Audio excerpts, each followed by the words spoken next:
Килограм краставици стои 20 денари, доматите 100 денари и пиперките 20 денари за парче се цените по кои пред нова година и сега се продаваат овие раноградинарски производи во трговската мрежа.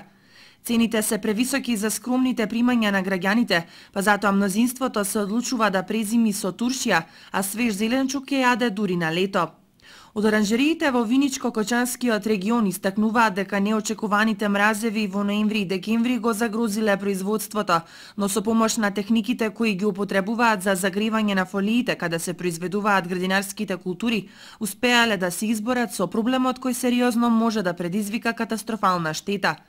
Според фирмите кои се занимаваат со оранжериско производство, покачената цена на производите се должи единствено на зголемената побарувачка за верските празнувања, која би требало да се нормализира во предстојниот период.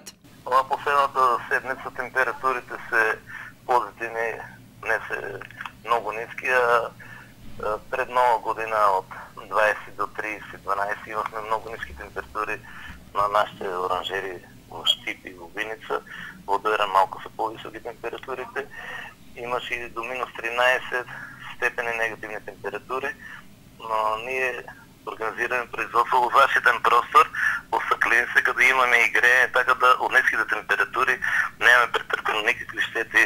Цените беа за новогодишните и божичните празници во благ пораз, што не беа многу високи, додека денови се нормализират цените и мислам дека ќе бидат пристапни за купувачите. Во контекст на ова, граѓаните велат дека зеленчукот е прескап и недостижен за нивните скромни примања. И не само зеленчукот, и јужното овошје за празниците достигна астрономска цена. Прилично скапи се, меѓутоа потреба од овошје денеска треба да консумираме. Цитроно е, цената е поскапа и затоа не го употребувам. Јас јадам јаболки. Према стандардот е скапа. Ако имаме подобар стандард, не е скапа. Нормално е, секоја цена е нормално дека ја дојдат празници. После за време на празници сигурно се покачуваат за едно 10, 20, 30%. Секојаш за празниците се повисоки цените. Ваквите состојби на пазарот се очекувани ако се земе во предвид традицијата дека секоја зимска сезона енормно пораснуваат цените на сите производи, поготово за божикните и новогодишните